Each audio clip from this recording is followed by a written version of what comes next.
Doctors of Reddit, what was the weirdest thing you even seen in someone's body? 1. My father-in-law was a Red Cross trauma surgeon during the Vietnam War. One day the locals brought in a villager with a live RPG round sticking out of his side.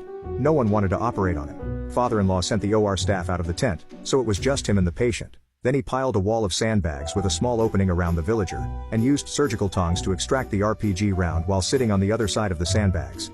Then he sewed the guy back up. He was fine. Father-in-law is about 5 feet 2 inches and so mild-mannered. You'd never guess it, but he's a secret badass. 2. Doctor here. I've seen bottles and dildos stuck in butts, alive bugs in ears and small toys inside children's stomach and intestine. But the best case that I have ever seen was that of an internship colleague. The patient was obviously psychiatric and managed to introduce a cylindrical cutlery basket full of spoons, forks and knives up his rectum. At the radiography, the cutlery was clustered in such a way that we didn't recognize the objects, but they were definitely metallic. The content was only revealed in the surgery. 3. My wife is an RN for the ER and the stories that I've heard are almost unbelievable. Too many alcohol-soaked tampons just yesterday. The funniest one though is the homemade anal beads. This guy had somehow drilled holes in billiard balls, ran a string through them and had his girlfriend shove them up his ass.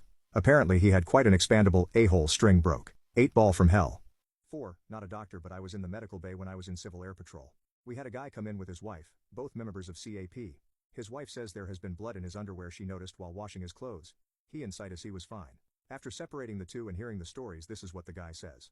Don't tell my wife. I've been having an affair and I have an angel with an approximate 12-inch wingspan all the way in my bum. We tried getting fit out but we only snapped off one of the wings.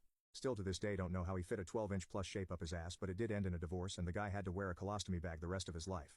5. My mother-in-law was an ER surgeon at one point, and always tells the story of a guy who came in with a budgie stuck up his ass, acted surprised when they identified it, but then cried something terrible when they informed him it was dead and no, they could not bring it back to life.